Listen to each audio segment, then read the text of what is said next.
তাহলে যে জিনিসটা বোঝাতে চাচ্ছিলাম, সর্বপ্রথম জান্নাতে যাবে তারা কারা? সর্বপ্রথম যারা জান্নাতে যাবে তারা কারা? আরো জোরে বলেন তারা কারা? নবীদের দলে যদি আপনি থাকতে চান, কোন নবী কাল মাহফিলে আমি এক উদাত্ত আহ্বান জানাচ্ছি, কৌমি জগতের হোক, আলিয়া জগতের হোক, তাবলিগ হোক, চরমনাই হোক, হেফাজত হোক, শস্যিনা হোক, আট্রসি হোক, ফুরপুরা হোক, যারা নামাজি, যারা দিনদার, যারা টুপিওয়ালার পক্ষে, আগামীতে আমরা সবাই কোরআনের পক্ষে থাকবো ইনশাআল্লাহ, ইনশাআল্লাহ। আমার ভাইয়েরা, নবীজি তায়েফের ময়দানে রক্তাক্ত হওয়ার পর একটু সুস্থ হয়ে আকাশের দিকে তাকাই দেখলেন জিবরিল বিরাট পাথর নিয়ে ঘুরতেছে। নবীজি বললেন, জিবরিল কি খবর? জিবরিল বলেন, ইয়া রাসূলুল্লাহ, যারা আপনাকে পাথর দিয়ে মেরেছে, আল্লাহ আমাকে, আমি এসেছি তাদের প্রতিশোধ নেওয়ার জন্য। নবীজি বললেন, জিবরিল তুমি চলে যাও, সব মানুষগুলো যদি মারা যায় কালেমার দাওয়াত কারে শোনাবো? এই জন্য নবী তায়েফের ময়দানে ক্ষমা করে দিলেন। নবী যখন মৃত্যুবরণ করতেছিলেন তখন নবী উম্মতের জন্য কাঁদলেন। আবার যখন রোজে মহাশরের ময়দানে যখন বিচার শুরু হবে তখনও নবী কাঁদবেন কাদের জন্য? আমরা তো সেই নবীর উম্মত, সেই নবীজির সুপারিশ চাই কি চাই না? তাহলে তাই যদি চাই, তাহলে নবীর পরে নাজিল হলো কে? কি বলেন? নবীর পরে নাজিল হলো কি? পৃথিবীর সবচেয়ে বড় মালিক যিনি, তিনি কে? এবার পৃথিবীর সবচেয়ে দামি কিতাব যেটা, সেটার নাম কি? পৃথিবীর সর্বশ্রেষ্ঠ মানুষ যিনি, তিনি কে? তাহলে আল্লাহ রব, সর্বশ্রেষ্ঠ রব, সর্বশ্রেষ্ঠ কিতাব নাজিল করেছে সর্বশ্রেষ্ঠ নবীর পরে। এই কিতাবের আলোচনা যারাই আমরা শুনতেছি, পৃথিবীর সকল মানুষের চাইতে আপনারাই হলেন সর্বশ্রেষ্ঠ মানুষ। এই সর্বশ্রেষ্ঠ মানুষগুলো মোনাজাত পর্যন্ত থাকার নিয়ত করতে হবে। আপনারা কি কোরআনের শেষ মোনাজাত পর্যন্ত থাকতে রাজি আছেন? কারা কারা রাজি আছেন? দুই হাত উঁচু করে দেখান।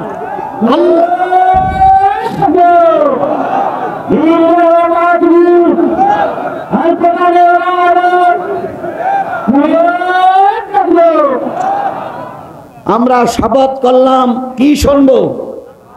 আর আমি হাত তুলেছি, কি বলবো? তাহলে আপনিও বায়াতের কর্মী, আমিও বায়াতের কর্মী। কথা বলেন, কথা বলেন, কথা বলেন। হাত উঁচু করেছেন কোরআন শুনবেন, আর আমি হাত উঁচু করেছি কোরআন বলবো। যদি আমার মোনাজাতের আগে আপনি চলে যান, নিশ্চয়ই আপনি ওয়াদা খেলাপ করলেন। তাহলে ওয়াদা খেলাপ করলে পীরগঞ্জের মানুষ তারে কি বলে?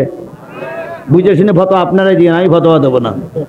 ওয়াদা খেলাপ করলে পীরগঞ্জের মানুষ কোরআনের ভাষায়, হাদিসের ভাষায় থেকে কি বলা হয়?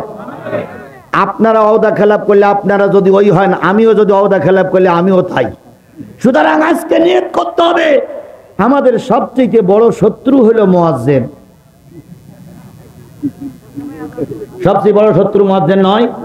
দেখেন শত্রু কিনা। আমরা ঠিক আলোচনার মজবাগুলো যে একটু জমাই নিয়ে আসবো, সেই মুয়াজ্জিনের কি রোগ ধরিবে? আল্লাহু আকবার। কেন আধা ঘন্টা পরে আজান দিতে পারল না? কিন্তু ও দেবে না, সময় মতনই আজান দেবে। সুতরাং আসরের সালাত পর্যন্ত আমরা এই মাহফিলে থাকবো ইনশাআল্লাহ। সবাই রাজি? আপনারা হয়তো কতটুকু কি মনে করতেছেন, আমাদের মাজলিসুল মুফাসসিরিন সম্মানিত সেক্রেটারি জেনারেল, হাজারো নয় লক্ষ আলেমের ওস্তাদ আমাদের সামনে বসা, আপনারা গৌরবান্বিত, আমরা আনন্দিত যে এরকম একটা আলেম আপনারা এখানে পেয়েছেন। তিনি আমার মাঝে বসে আছেন। আমি কথা বলতে বলতে ডাইনি বামে যাচ্ছি, আবার ব্রেক করতেছি, না জানি কোনো লোকমা পড়ে কিনা। কারণ লোকমা দেওয়ার জন্য বড় গুরু বসে আছে, এই জন্য শুধু এদিক যাই ওদিক যাই, আবার ফিরে আসি, লোকমা দিলেই তো বিপদ। এই জন্য লোকমার ভয় আমার আছে। এই জন্য যেভাবে কথা বলার দরকার বলতে যাচ্ছি, আবার ফিরে আসতেছি, যে যদি ডাইরেক্ট হেড অফিসে নালিশ করে যে হুজুর হবে না, তাহলে আমার বিপদ আছে। এই জন্য লোকমার ভয় আছে। তো সেই হিসাবে তিনি বসে আছেন, আলহামদুলিল্লাহ। তিনিও হয়তো ভাই শেষ পর্যন্ত থাকবেন, ভাই চেষ্টা, তাহলে শেষ পর্যন্ত আছে ইনশাল্লাহ। আল্লাহ ওনাকে নিয়ে আজকে মোনাজাতটা করবো ইনশাল্লাহ। আপনারা সবাই রাজি আছেন না? আল্লাহ আপনাকে আমাকে কবুল করুক, সকলে মিলে বলুন আমিন। তাহলে আপনারা ওয়াদা করেছেন, আমরা ওয়াদা করেছি, শেষ পর্যন্ত থাকবো। আমি সূরা জুমারের একটা আয়াত, আর সূরা নেসার আর একটা আয়াত, আর হাদিস শরীফের ছোট্ট একটা হাদিসের পরে ভিত্তি করে আলোচনা করব। আলোচনার মূল সাবজেক্ট হলো কিয়ামতের দিন জান্নাতে যাবে কারা।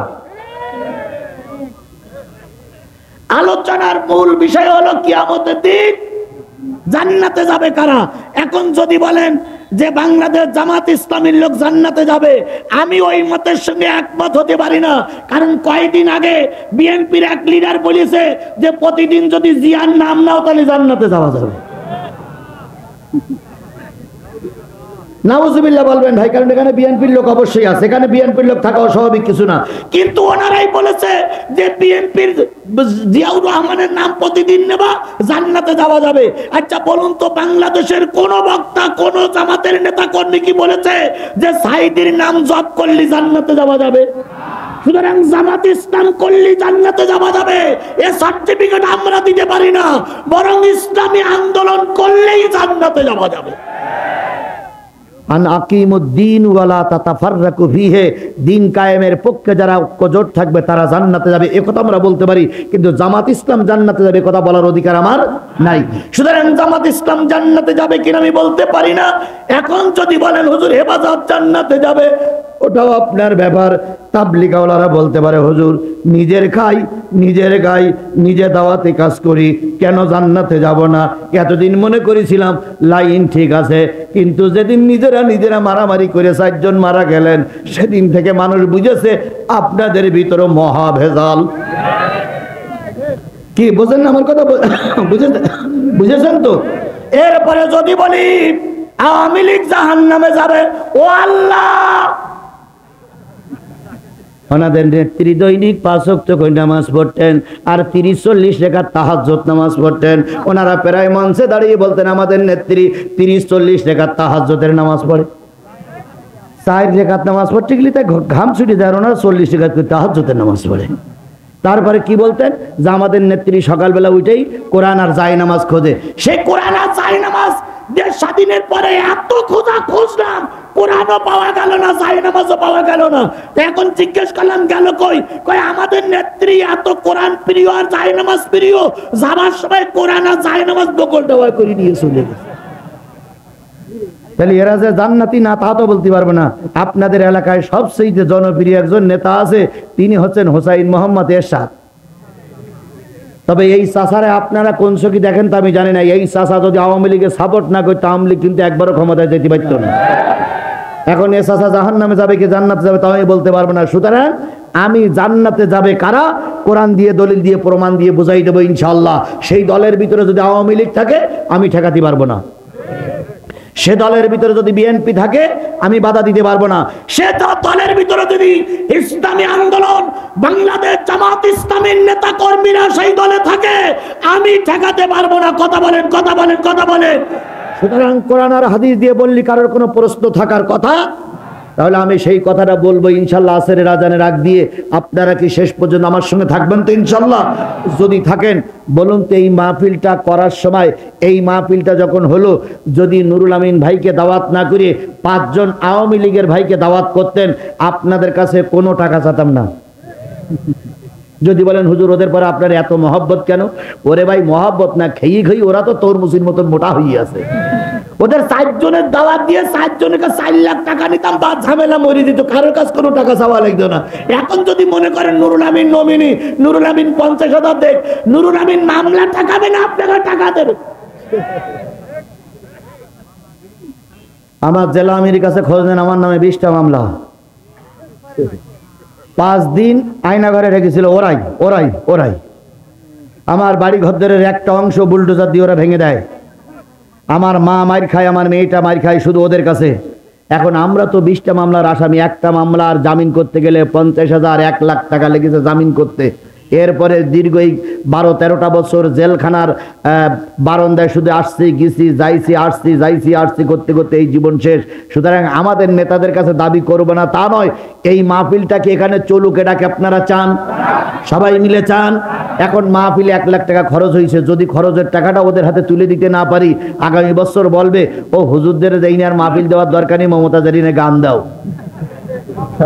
কারণ মমতা জারিনে গান দিলে কি বেশি হবে? টাকা বেশি হবে। এখন মমতাজের গান চান না কোরআনের মাহফিল চান? সবাই মিলে বলেন কোরআনের মাহফিল চান না মমতাজের গান চান? কারা কারা কোরআনের মাহফিল টিকে থাকে একটু হাত তুলে দেখান তো, যে কারা কারা কোরআনের মাহফিল টিকায় রাখার পক্ষে। আল্লাহু আকবার, নারে তাকবীর।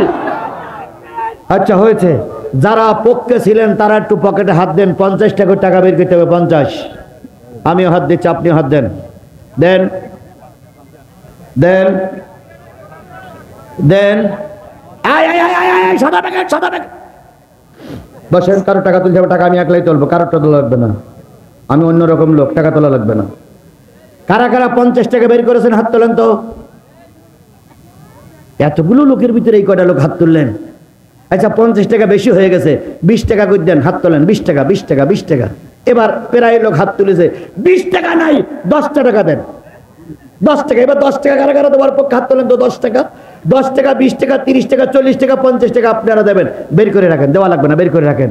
এবার বলুন তো, আপনারা বসছেন মাটিতে, আর এই চেয়ারে যারা বসছে, আপনাদের সম্মান বেশি না এনাদের সম্মান বেশি? বুঝে শুনে বলেন। এই হলো চেয়ার, এই হলো ম্যান।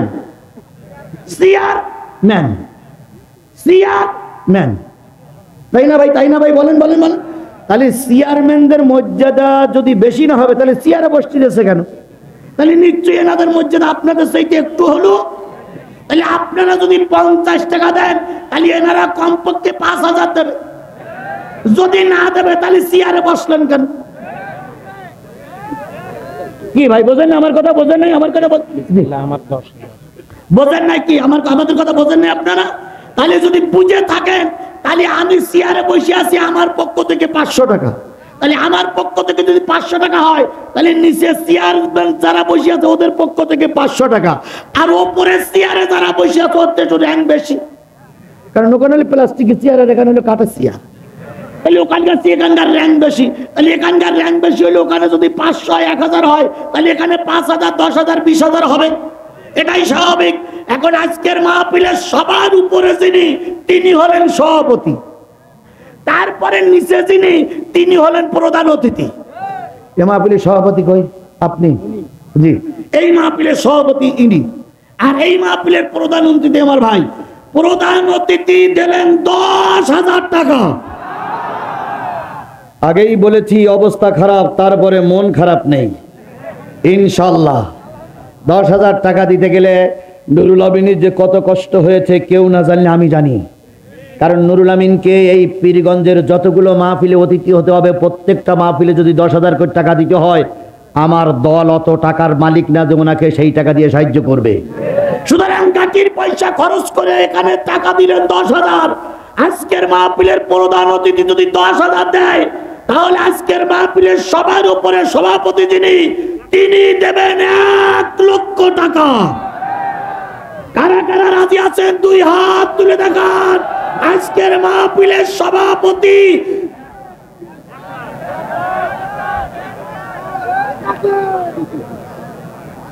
কত বললাম? 50,000। তাহলে তো ওই দুইজন একরকম হয়ে গেল যে আপনার সম্মান আর একটু বেশি না ভাই? এটা বুঝতে হয় না ভাই?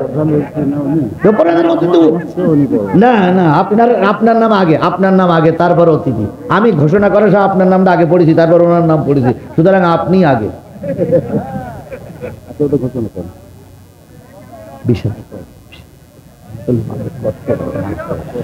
20,000 টাকা।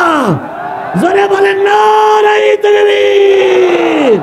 আজকের মাহফিলের সম্মানিত সভাপতি 20,000 টাকা, প্রধান অতিথি 10,000 টাকা। আর আমি ক্ষুদ্র মানুষ, আমারটা এই দিয়ে দিলাম। আচ্ছা শোনেন, 5,000 টাকা উনি দিয়েছেন নগদে, আর 15,000 টাকা বাকিতে দিবেন। এইবার এই দুই পাশে চেয়ারে নাও তো, চেয়ার এই দুই পাশে চেয়ার আগে, দুই পাশে চেয়ার, এই চেয়ার এই চেয়ার এই চেয়ার এই চেয়ারের লোক কই? দেওয়া শেষ। এ পাশে চেয়ারে দেওয়া শেষ। নেন এই পাশে চেয়ারে নেন ভাই। আপনারা যারা আছেন একটুখানি দেন ভাই। এক ভাই 1,000 দিয়েছে, আপনাদের টাকা নিয়ে নেয়, আপনাদের টাকা নিয়ে নেয়। এ চেয়ারে আর কেউ নেই, আর কেউ নেই। এ চেয়ারে, এসব চেয়ারে আর কেউ দেবেন। হ্যাঁ এবার এবার আমাদের দেওয়া পর্ব শেষ, এবার আপনাদের পর্ব। আমরা কিন্তু না দিয়ে আপনাদের কাছে চাইনি, আমরা সবাই দিয়ে তারপর আপনাদের কাছে চাইছি। দুর্বল ভাবার কোনো সুযোগ নেই। বারে বারে লোক বলে হুজুরা শুধু চাহিদা দেয় না, তাহলে আমরা তখন কি দিলাম?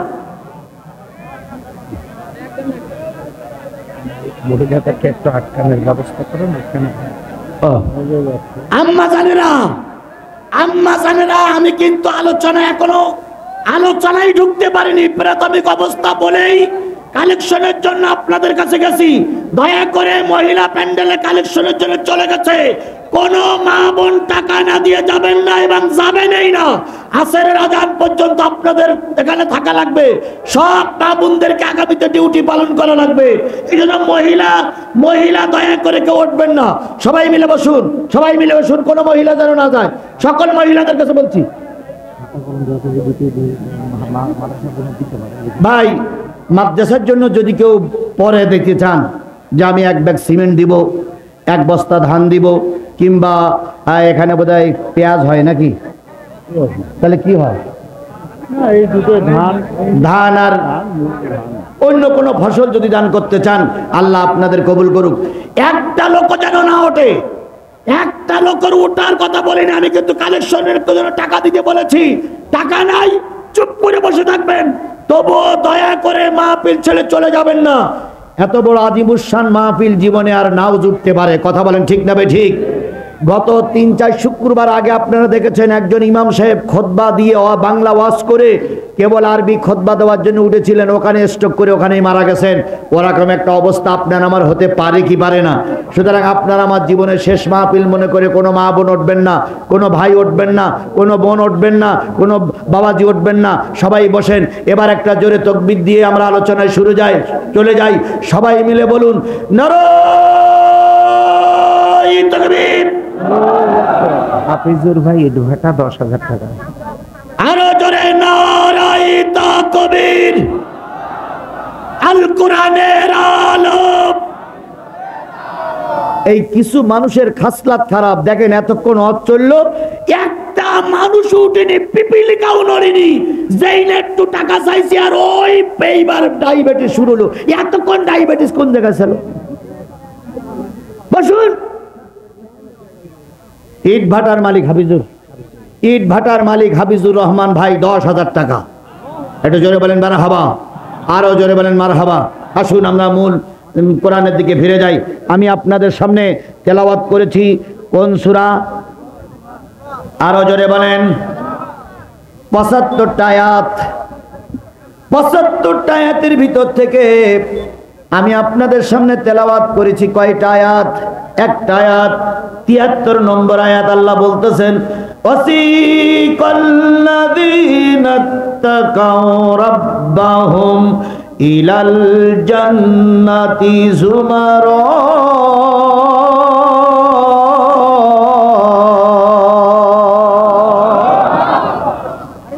ওয়াসিকাল্লাযীনা তাকাউ, একদল ভীতু সন্ত্রস্ত মানুষদেরকে, একদল মুত্তাকি মানুষদেরকে, একদল তাকওয়া আল্লাহ ভীরু খোদা ভীরু মানুষদেরকে কিয়ামতের দিন জান্নাতের ফেরেশতা জান্নাতের দিকে নিয়ে যাবে, হাঁকিয়ে নিয়ে যাবে, সম্বোধন করে নিয়ে যাবে। যে কায়দায় হোক জান্নাতের দিকে নিয়ে যাবে। একদল মুত্তাকি মানুষদেরকে আল্লাহর কথাই হচ্ছে কোন দিকে নিয়ে যাওয়া হবে? আরো জোরে বলেন কোন দিকে নিয়ে যাওয়া হবে? জান্নাতের দিকে একদল তাকওয়া খোদা ভীরু আল্লাহওয়ালা মানুষদেরকে নিয়ে যাওয়া হবে। এবার বলতে পারেন খোদা আল্লাহ ভীরু তাকওয়াবান খোদা ভীরু মানুষগুলো কারা? আপনি দেখবেন যেই লোকটার দিকের চেহারার দিকে তাকাইলে আল্লাহ রসুলের কথা স্মরণ পড়ে, যেই লোকটাকে দেখলে মনে হয় লোকটাও আল্লাহওয়ালা, যার চেহারার দিকে তাকাইলে আল্লাহ এবং রসুলের কথা মনে পড়ে, বাহ্যিক দৃষ্টিতে আমরা মনে করি তিনি একজন খোদা ভীরু। তাই মনে করি না ভাই? তাই তো মনে করি খোদা ভীরু। এইরকম খোদা ভীরু তাকওয়াবান পরেশগার একদল মানুষকে তাড়িয়ে নেবে, হাঁকিয়ে নেবে, অথবা সম্বোধন করে বিশেষ সম্বোধনের সঙ্গে নিয়ে যাবে কোথায়? জান্নাতের দিকে নিয়ে যাবে। ইলাল জান্নাতি ঝুমারা, জান্নাতের দিকে নিয়ে যাবে। হাত্তা ইযা জাউহা ওয়া ফুতিয়াত আবওয়াবুহা, এমন কি যখন জান্নাতের সামনে পর্যন্ত চলে যাবে জান্নাতের দরজাগুলো খুলে দেওয়া হবে। খুলে দেবে না, খুলে যাবে। খুলে যাবে, কোনো খোলাখুলি করা লাগবে না। এখানে হজ করেছেন কারা কারা? একটু হাত তোলেন তো। হজ করেছেন কারা কারা? আচ্ছা, এই যে মক্কার সামনে যে টাওয়ার বিল্ডিংটা আছে যেখানে বড় ঘড়ি, এই টাওয়ার বিল্ডিং এ কেউ থেকেছেন? থাকেননি। আমি টাওয়ার বিল্ডিং এ থাকিনি, আমি ওই ইব্রাহিম খলিলের আশপাশ ছিলাম, কিন্তু আমি দেখেছি টাওয়ার মসজিদ। আমার এক দিনাজপুরের এক ভাই ছিলেন, উনি আমাকে নিয়ে গেলেন। আমি দেখলাম টাওয়ার মসজিদের যে গেট, ওই গেটের সামনে যাওয়ার সাথে সাথে গেট এমনি খুলে গেল। তা আমি চিন্তা করলাম গেট খুলে গেল, গেট খুললো কে? আবার ওই ভিতরে যেয়ে যাওয়ার সাথে সাথে গেট অটোমেটিক বন্ধ হয়ে গেল। তার মানে ওই যে গেটের সামনে গেলে গেট খোলা লাগে না, গেট কি হয়ে যায়? খুলে যায়। কারণ হলো আপনার বুকের পরে একটা ওই টাওয়ার বিল্ডিং এর একটা টিকিট মারা আছে, আপনার কাছে ওদের একটা টিকিট আছে। এমন কায়দাকরণ করা যে আপনি ওখানে যাওয়ার সামনে সঙ্গে সঙ্গে ওটা খুলে যাবে। জান্নাতি মানুষ যখন জান্নাতের সামনে চলে যাবে, যাওয়ার সাথে সাথে জান্নাতের দরজাগুলো কি হয়ে যাবে? খুলে যাবে। এবার ভিতরে বা আছে রেদওয়ান এবং তার গোষ্ঠী, তার দলের লোকেরা, জান্নাতি ফেরেশতারা। বাইরে আছেন জান্নাতীরা। যখন আপনারা সামনে গিয়ে দাঁড়ালেন, আর ওর দরজা যখন খুলে গেল, ওদেরও দেখা যাচ্ছে, ওরাও আপনাদের দেখতেছে, আপনারা ওদের দেখতেছেন। এইবার ওরা কি বলে দেখেন, এতক্ষণ বলে দেখা সাক্ষাৎ হয়নি, দরজা বন্ধ ছিল, আপনারা বাইরে, ওরা কোথায়? ভিতরে। এবার দরজা খুলে গেল। দরজা খুলে যাবার সঙ্গে সঙ্গে দ্বাররক্ষক ফেরেশতারা বলল, ওয়াকালা লাহুম খাজানাতুহা সালাম। যারা জান্নাতের সামনে চলে গেল, জান্নাতীরা দেখলো, ফেরেশতারা দেখলো, আপনারা দেখলেন, ফেরেশতারা সর্বপ্রথম বলবে সালাম। তাহলে জান্নাতি আর আজান দেখছে না, এরকম হলো না না না, ওটা ওটা ওই গ্রুপ, চারটের সময় হবে। ও আহলে হাদিস গ্রুপ না, তাও তো না, 3:40 হয়েছে। তাহলে আমাদের আজান দেবে কয়টায়? এই আশপাশে মসজিদে যারা আছে তারা আজান 4টায়। তাহলে আর 20 মিনিট টাইম আছে। খবরদার ওঠাচলা করা যাবে না, খুব সংক্ষেপে কথাগুলো শেষ করতে হবে। ওঠাচলা করার মতন কোনো সুযোগ নেই, যেহেতু দিনের বেলায় সময় পাওয়া যায় না। দিনের বেলায় মোটেও সময় পাওয়া যায় না, রাতের বেলায় তা আধা ঘন্টা বেশি করে দেওয়া যায়, দিনের বেলায় যাওয়া যায় না, এই জন্য খেয়াল করুন। তাহলে দ্বাররক্ষক ফেরেশতারা জান্নাতীদেরকে বলল কি? সালাম, সালামুন আলাইকুম, তোমাদের প্রতি আল্লাহর সালাম। তিবতুম ফাদ, আমাদের পক্ষ থেকে সালাম। তিবতুম ফাদখুলুহা খালিদিন, ঢোকো এর ভিতরে শান্তি সহকারে, সারা জীবন এখানে থাকবে। তোমাদের নামে আর কেউ মিথ্যা মামলা দেবে না, তোমাদের আর কেউ ঘর থেকে বের করে নেবে না, তোমাদের আর কেউ তোমাদের পিছনে আর লাগবে না। এখন তোমরা অনন্তকাল সেখানে থাকবে। এবার বলুন তো, জান্নাতি মানুষেরা দাঁড়িয়ে আছে, সালাম দিল ফেরেশতারা, তাহলে আপনারা মুখোমুখি। এখন প্রশ্ন, মুখোমুখি ওই ফেরেশতাদের সামনে, মুখির সামনে দাঁড়িয়ে আছে যারা, তারাই কারা? তারা কি আওয়ামী লীগের লোক? কি করে বুঝলেন না? কে বলেছে আওয়ামী লীগের লোক জাহান্নামে যাবে? বলেন, কোরআন বলেছে? সেটাও বলতেছেন না, আবার আগে বললেন না, তাহলে কোনটা সঠিক? হ্যাঁ সেইটা কোরআন বলুক, আমি বললেও হবে না, আমি বললেও হবে না, আমি বললেও বিতর্ক থেকে যাবে। আমিও যদি বলি তাও বিতর্ক থেকে যাবে, নুরুল আমিন বললে বিতর্ক থাকবে, আল্লাহ বললে বিতর্ক থাকবে না। তাহলে জান্নাতের সামনে একদল দাঁড়িয়ে আছে, ফেরেশতারা সালাম দিয়ে বলল, তোমরা কারা? এবার সামনের সারিতে বলল, আমরা এরাই। দ্বিতীয়, তৃতীয়, চতুর্থ সারি, 4 সারি লোক দাঁড়িয়ে আছে। এবার কোরআনের কাছে প্রশ্ন করুন, কোরআন যদি বলি আমলিগ জান্নাতে যাবে না, তাহলে কিন্তু আমলিগের লোকেরা খেপে যাবে। যদিও বলি জাতীয় পার্টির লোকেরা জান্নাতে যাবে না, জাতীয় পার্টির লোক খেপে যাবে। যদি বলি বিএনপির লোক জান্নাতে যাবে না, বিএনপির লোক খেপে যাবে। যদি বলি জামাত ইসলামের লোক জান্নাতে যাবে না, জামাত ইসলামের লোক খেপে যাবে। যদি বলি হেফাজতের লোক জান্নাতে যাবে না, হেফাজতের লোক খেপে যাবে। যদি বলি তাবলীগের লোক জান্নাতে যাবে না, তাবলীগ খেপে যাবে। ও কোরআন, তুমি বলে দাও কারা জান্নাতে যাবে?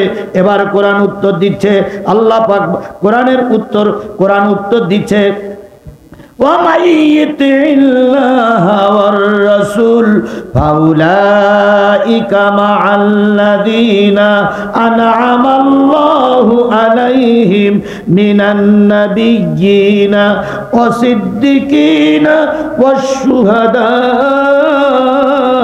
وَالصَّالِحِينَ।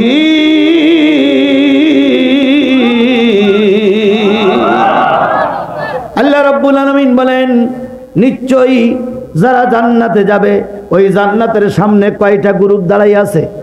তার ভিতরে প্রথম যারা জান্নাতে যাবে তারা হলো নবী। কারা? আরেকটু জোরে বলেন, তারা কারা? নবীরা যাবে জান্নাতে, নবীগণ যাবে জান্নাতে। আপনি আমি কি নবীর সঙ্গে জান্নাতে যেতে চাই? আরো জোরে বলেন, নবীর সঙ্গে জান্নাতে যাই। বিশ্বাস করো পীরগঞ্জের মুসলমানেরা, নবী নবী, নবীর বিকল্প আর কেউ হতে পারে না। ভোট করে নেতা বানানো যায়, ভোট না করেও নেতা বানানো যায়। যায় না, যায় না, যায় না, যায় না। ওরে বাবা, বিয়ে করলেও সন্তান হয়, না করলেও সন্তান হয়। কি হয় না? হয় না? হয় না করলেও সন্তান হয়, বিয়ে করলেও সন্তান হয়, ভোট করলেও নেতা বানানো যায়, ভোট না করেও নেতা বানানো যায়। তারপরে পরীক্ষা না দিয়ে সার্টিফিকেট অর্জন করা যায়, লেখাপড়া না শিখে বক্তা হওয়া যায়, অনেক কিছু না করে করা যায়। কিন্তু বিশ্বাস করো, নবী ভোট করে বানানো যায় না। বিগত 15 বছর ভোট দিতে পারেননি যারা, তারা এর ভিতরে শতকরা 99% লোক। কথা বলেন ঠিক না ঠিক? আর যারা দিয়েছিলেন তারা একটার বদলে 69টা দিলেন। আচ্ছা, একটা ভোটের বদলে 69টা ভোট দিলেন যারা, তারা একটু হাত তোলেন তো ভাই। একটাও নেই? আরে বাবা, তাহলে তো সব জিবাইলি ছোট ভাই এখানে বসে আছে। তাহলে একটাও যদি কেউ ভোট না দেন, তাহলে ওরা এত ভোট পেইল কি করে? কি কায়দায় বলতেছে এবারে সেইতে সুষ্ঠু নির্বাচন আর কোনোদিন হয়নি। শতকরা 99.99% ভোট পড়িস, আর আমি পাইছি তার সিংহভাগ। সুতরাং এবারের ভোট একেবারে সুষ্ঠু নির্বাচন হয়েছে। এর চাইতে সুষ্ঠু নির্বাচন জাতি আর কখনো দেখিনি। কুকুর ছিল হাই স্কুলের বারান্দায় শোয়া, নেতার বক্তৃতা শুনে কুকুর মাথা উঁচু করে বলতেছে, নেতা কথাটা কি হইল? কালকে তো কেউ ভোট দিতে আসেনি। কথা কি ঠিক বললাম না ঠিক বললাম? তাহলে ভোট দিতে পারিনি 15 বছর আমরা। এনারা চেয়ারে বসে বসে বলেছে, চেয়ারে দাঁড়িয়ে বলেছে সুষ্ঠু নির্বাচন, তাই তো পরের দিন লেখা হলো সুষ্ঠু হয়েছে নির্বাচন। ভোট দিয়েছে প্রশাসন, তাকিয়ে তাকিয়ে দেখেছে জনগণ। কি? সুতরাং আমি যেটা বলতে চাচ্ছিলাম সেটা হলো, ভোট করেও নেতা বানানো যায়, না করেও নেতা বানানো যায়। বিয়ে করে সন্তান হয়, না বিয়ে করলেও সন্তান হয়। বলুন তো, বিয়ে না করেও কি সন্তান হয়? হয়। অনেক সময় দেখা যায় বিয়ে হয়নি, একজন মেয়ে মা হয়ে গেছে, ওটাও তো সন্তান। ওর পদ্ধতি এক, ও বিয়ে করার পদ্ধতি যেমন, এটাও পদ্ধতি তেমন। তবে ওইটা ছিল বৈধ, এটা হলো অবৈধ। ঠিক তদ্রূপ ভোট করে যারা নির্বাচন হবে তারা হলো বৈধ সন্তানের মতন, আর ভোট ছাড়া যারা জনগণের ক্ষমতার মস্তদে বসবে এটা হলো অবৈধ মায়ের অবৈধ সন্তানের মতো। বাপ ছাড়া সন্তান হয়েছে কামেল পাস, বাপ ছাড়া সন্তান হয়েছে কি পাস? কামেল পাস। মসজিদে ইন্টারভিউ দিতে গেছে, ভালো করে বলছেন, মসজিদে ইন্টারভিউ দিতে গেছে। তখন মসজিদের কমিটির লোক বলতেছে, হুজুর আপনার আব্বার নাম কি? তো বলতেছে, আমার আব্বার নাম কি? তা আমার মা বলেছিল তোর আব্বার নাম আমি জানি না। হুজুর আপনার আব্বার নাম জানেন না? মানে আমার আব্বা, আমি যখন জন্ম নিলাম তখন আমার আব্বা যে কে আমার মা বলতে পারে না। অনেকগুলো আব্বা ছিল নাকি? আচ্ছা বলেন, ও হুজুর যদি কামেল পাশও হয় আর ওর মাথায় যদি বিরাট পাগড়ি হয়, শরিয়াতে যাচ্ছি না আমি, আপনারা কমিটির সদস্য, আপনারা করে ইমামতি করতে দেবেন? আরে শরিয়াতের ব্যাপারটা আলাদা, কিন্তু আপনারা কি ইমামতি করতে দেবেন? ঠিক তাই যদি না হয়, শুধুমাত্র সব ঠিক আছে, বাবা ঠিক নাই বলে তার ইমামতি করতে দিলেন না, তাহলে যেই লোকটা বিনা ভোটে এমপি হলো, বিনা ভোটে ক্ষমতায় গেল, 3 লক্ষ 4 লক্ষ মানুষের নেতা হয়ে গেল, ওই লোকটার কোন অধিকারে আল্লামা সাঈদীর বিচার করে? ওরা ছিল অবৈধ, ওদের কোনো অধিকার ছিল না আল্লামা সাঈদীর বিচার করার। ওদের কোনো অধিকার ছিল না নিজামী সাহেবের বিচার করে ফাঁসি দেওয়ার। কথা বলেন ঠিক না বেঠিক? কারণ ওরা জাতি তো অবৈধ, সুতরাং ওরা অবৈধ নেতা। এই অবৈধ নেতার মাধ্যমে আল্লামা সাঈদীর বিচার হয়েছে। আল্লামা সাঈদীর রক্তের প্রতিশোধ আমরা নেবই, আল্লামা সাঈদীর রক্তের প্রতিশোধ আমরা নেবই। কারা কারা আমার পক্ষে একমত আছেন? 2 হাত উঁচু করে দেখান। তবে সেটা শোনেন, তবে সেটা মারামারির মাধ্যমে নয়। কিসের মাধ্যমে? আল্লামা সাঈদীর সর্বশেষ কথা ছিল, আমার জীবনে 50টা বছর কোরআনের দাওয়াত দিয়েছি। সাংবাদিকরা জিজ্ঞেস করেছিলেন আপনার শেষ ইচ্ছা কি? উনি বলেছিলেন আমার শেষ ইচ্ছা আমার জমিনে কোরআনের রাজ কায়েম হোক, এটাই হলো আমার জীবনের শেষ চাওয়া। তাহলে আল্লামা সাঈদীর রক্তের প্রতিশোধ নেব আমরা নির্বাচনের মাধ্যমে। কিসের মাধ্যমে? সাঈদীর অনুসারী, সাঈদীর পক্ষে যারা কাজ করবে আমরা তাদেরকে ভোটের আগে থেকে চেষ্টা করে ফুলের মালা পরিয়ে এদেরকে জাতীয় সংসদে পাঠিয়ে জাতীয় সংসদে ভোটারের মাধ্যমে, আইনের মাধ্যমে ওই সাঈদের রক্তের প্রতিশোধ দেব। আল্লামা সাঈদীর রক্ত বৃথা যেতে দেব না। কথা বলেন ঠিক না ঠিক? এই জন্য আমাদেরকে ঐক্যবদ্ধভাবে আগামীতে কাজ করা লাগবে। সেই কাজটা কি ভোটের 15 দিন আগে তো শুরু করবেন না, এখান থেকেই আজকের থেকেই। আপনার পরিবারে আপনি একলা, আরো 5 জন সদস্য আছেন আপনার বাড়ি, এই 5 জন সদস্যর বোঝানোর দায়িত্ব কার? আপনার। আপনি যদি মনে করেন যে কয়দিন যাক তারপর সময় মতন আসলে আমি কাঁচামেরি লাগবো, দেখবেন তার আগে সব কেনা শেষ।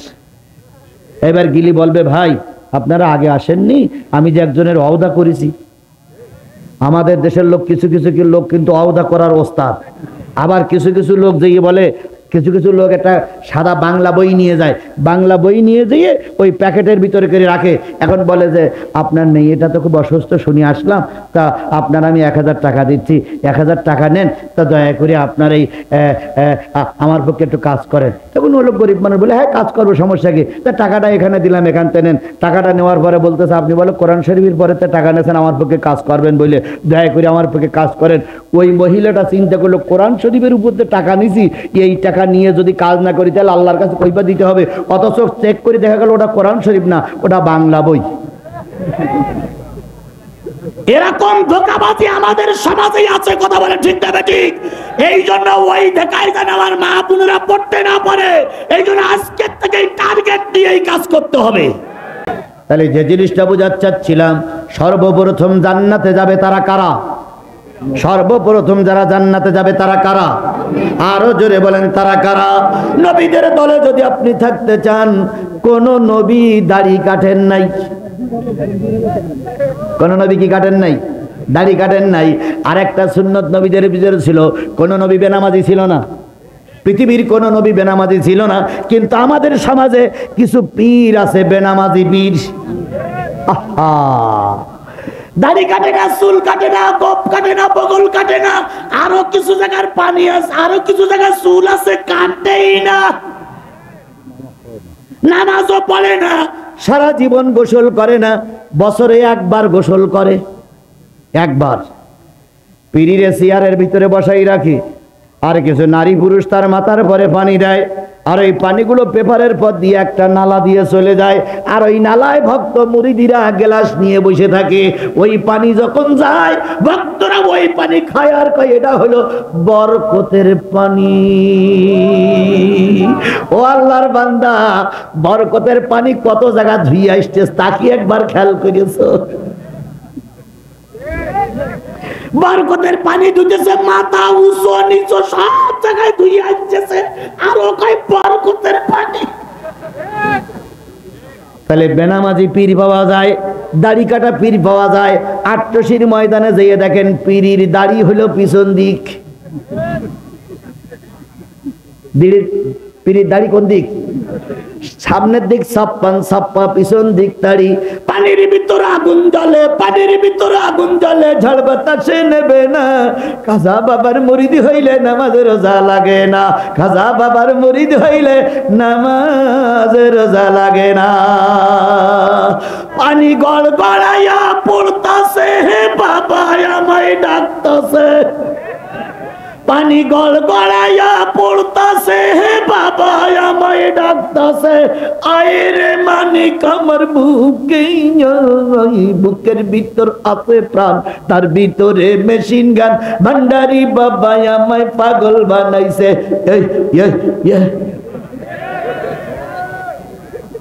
আছে না নাই, আছে না নাই, আছে না নাই? তাহলে নবীর দলে থাকতে গেলে কোন নবী বেনামাজি? তাহলে তুমি আমি যদি নবীর দলে থাকতে চাই, কোন বেনামাজির দলে থাকলে হবে না, থাকতে হবে নামাজিদের দলে। এবার জাতীয় পার্টি, আওয়ামী লীগ, জামাত ইসলাম আর বিএনপি, 4টে দল, অন্য ছোট দলদের ভিতরে আমি যাব না। আপনারা বুকে হাত দিয়ে বলুন তো, এই 4টে দলের ভিতরে নামাজি কোন দলে বেশি? নামাজি কোন দলে বেশি? নাম না বললেই মনে হয় ভালো। নামাজি যে দলে বেশি, ওই দলেই তোমাকে থাকা লাগবে। কার নির্দেশ? আরো জোরে বলেন, কার নির্দেশ? ইয়াউমা নাদু কুল্লা উনাসিম বিইমামিহিম, কিয়ামতের দিন সকল নেতাদের ডাকা হবে, সকল অনুসারীদের ডাকা হবে, নেতা সহ, ইমাম সহ ডাকা হবে সকল মুক্তাদিরকে। এখন ইমাম যদি জান্নাতে যায়, তুমি আর আমি জান্নাতি। ইমাম যদি জাহান্নামে যায়, তুমি আর আমি জাহান্নামী। এবার বলুন তো, আওয়ামী লীগের প্রতিষ্ঠাতা যিনি, তিনি নামাজি না বেনামাজি আমি শুনবো না। বিএনপির প্রতিষ্ঠাতা তিনি নামাজি না বেনামাজি তাও আমি শুনবো না। জাতীয় পার্টির যিনি প্রতিষ্ঠাতা, তিনি বেনামাজি না নামাজি তাও আমি শুনবো না। বাংলাদেশ জামাত ইসলামী প্রতিষ্ঠাতা এবং এখন বর্তমান যারা নেতৃত্ব দিচ্ছে, তারা নামাজি না বেনামাজি? যদি নামাজি হয় আর এই দলটা যদি জান্নাতে যাবে, মনে করেন ওই দলের সঙ্গে আপনিও থাকলে আপনিও যাবেন আল্লাহর জান্নাতে। দলিলটা যদি জিহাদি দেয়, তাহলে আপনারা আমাকে বালুয়াহাট পার হতে দেবেন না। আল্লাহ রসুল বলেছেন, মান তাসাব্বা বিকৌমিন ফাহুয়া মিনহু, যেই জাতির সঙ্গে, যেই গোষ্ঠীর সঙ্গে, যেই জাতির, যেই গোষ্ঠীর ওঠা বসা, কিয়ামতের দিন ওই জাতি বা ওই গোষ্ঠীর সঙ্গে হয় তোমার জান্নাত নাই জাহান্নাম। এবার প্রমাণের জন্য আল্লাহ রসুলের কাছে প্রশ্ন করা হলো, ইয়া রাসূলুল্লাহ, ইয়া উম্মুল কওমা আকরাহুম লিকিতাবাল্লাহ। নবী বলেন, নবীর সাহাবীরা বলেন, ইয়া রাসূলুল্লাহ, আমাদের সামনে ছেলে, আজ বসো বসো বসো, মুরব্বি মুরব্বি,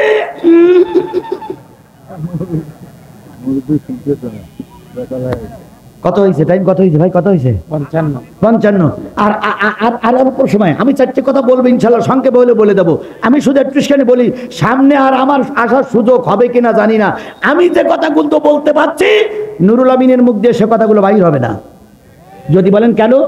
কেউ পদ চেয়ে নেওয়া হারাম, সংগঠন তাকে বাজেট করেছে, সংগঠনের কায়দায় কথা বলবে। আমি যে কথাগুলো মন খুলে বলতে পারবো, উনি সে কথাগুলো মন খুলে বলতে পারবে না। কারণ হলো, উনি নিজে এমপি হোক, এটা কখনো তিনি বলতে পারবেন না, বলার অধিকার নেই। কিন্তু আমার অধিকার আছে, কারণ সে আমার ভাই। কথা বলেন, কথা বলেন, কথা বলেন। আমি আমার ভাইয়ের জন্য রক্ত দিতে পারি, আমি আমার ভাইয়ের জন্য জনগণের পায়ে ধরতে পারি, তবুও চাই আমার ভাই যেন ফুলের মালা নিয়ে আমাদের মাঝে ফিরে আসে। কথা বলেন, কথা বলেন, কথা বলেন। সুতরাং হাদিসটা ভালো করে শোনেন। রসুলের কাছে প্রশ্ন করা, ইয়া রাসূলুল্লাহ, আমাদের সমাজে নেতা হবে কারা? নবীজি বললেন, সবচেয়ে ভালো করে কোরআন শরীফ যে পড়তে পারে তারে নেতা বানাবা। ইয়া রাসূলুল্লাহ, সাওয়াবুন, সব নেতারা যদি ভালো করে কোরআন শরীফ পড়তে পারে, তাহলে কে নেতা হয়?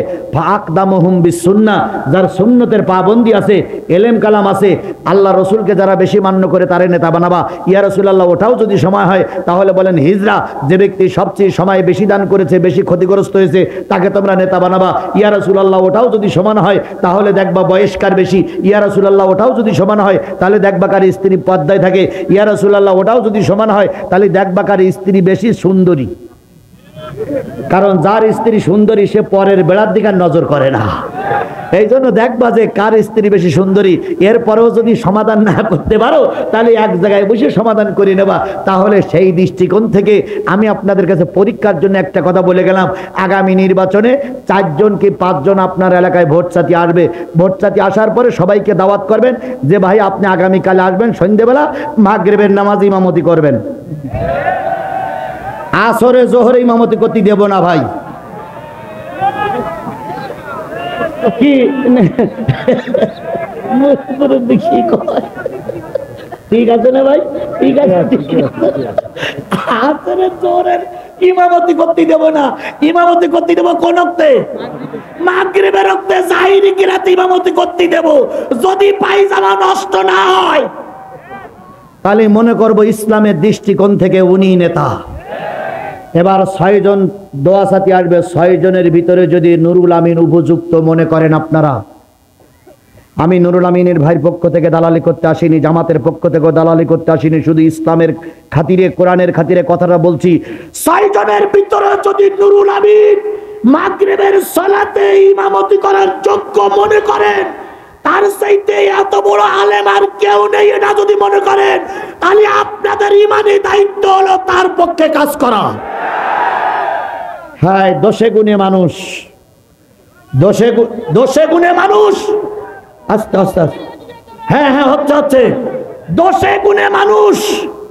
আমি এখানে লম্বা কথা বলছি, আমি যে একেবারে দুধি ধোয়া তা নয়। আমার এলাকায় গেলে কেউ না কেউ হয়তো আমার বিরুদ্ধে কোনো না কোনো ছোটখাটো রিপোর্ট পেশ করতে পারে, অস্বাভাবিক কিছু নয়।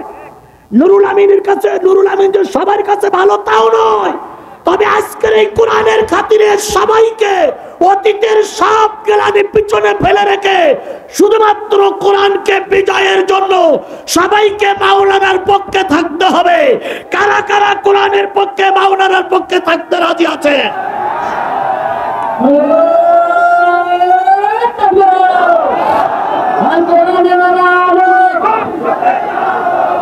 আল্লাহ, হাতগুলো উঁচু করে রাখেন। আয় আল্লাহ,